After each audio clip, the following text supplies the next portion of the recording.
What is up guys, welcome to my full review of VV3. Let's get started with the design. First up, we have both the volume rocker and the power button on the right side of the device.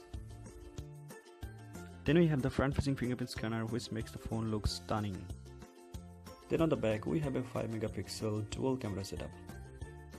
The back of the phone is made out of unimetal design. When it comes to specifications, this phone is powered by a Mediatek 6580 chip, which is a quad-core chip and it's clocked at 1.3 GHz.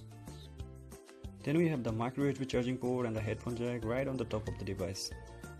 This phone comes with 2 GB of RAM and 16 GB of internal storage, which is extraordinary at this price range. The phone is rocking with a 2.5D AC IPS display, which is protected by Asahi glass. Then we have a dual speaker setup on the bottom of the device, of which only one of them is working. This phone has a front-facing fingerprint scanner, which is pretty fast and accurate.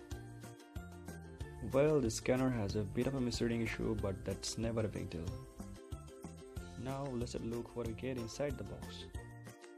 First up, we have a clear case for the phone, which is pretty good in terms of quality. As you can see, this thing fits pretty well on the device and it's quite protective as well.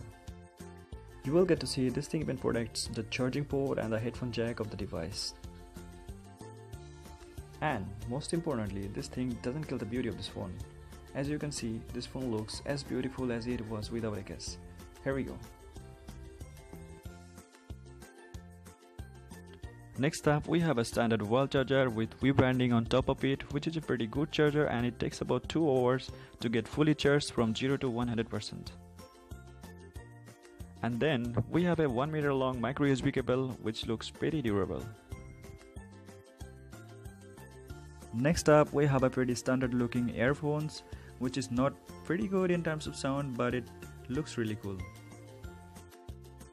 Let's talk about the camera department. On the rear, we have a dual 5 megapixel camera setup with dual tone LED flash, which is capable of shooting at 720p. And when it comes to front-facing camera, we have a 5 megapixel front-facing shooter, which comes with a screen flash, which is pretty useful. Having a dual camera setup on this device, you'll get to do a lot of stuff with this camera. Now, let's have a look at the sample images taken from this device. As you can see, the photos are pretty good, but there's nothing to shout about. You will need to have a really steady hand to capture good photos from this device. Now, let's have a look at the video quality of this device. Considering the price range, the video watching experience of this device is quite amazing. The color reproduction was good and the viewing angles were amazing. Now let's talk about the UI of this device. This phone comes with stock Android experience with some custom features added in it. You will get to see this phone is running Android 7.0 Nougat, which is a very good thing to have in your device.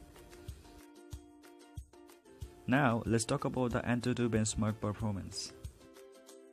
Now when it comes to Antutu benchmark, this phone didn't really score well. This just scored about 24,000, which is not good for gaming, but for day-to-day use this is more than enough. As this phone running on Android 7.0, you'll get to experience the multi-window feature, which is working flawless on this device. You will get to use 2 apps at the same time on the same split screen, and I didn't face any lagging issue whatsoever. And when it comes to battery department, this phone is powered with a 3100 mAh battery, which will give you a full day battery backup with moderate to heavy use. I think this phone will be a great buy under 8000 BDT. Did you like the phone? Let me know in the comment section. With that being said, I am Tech Guy signing out.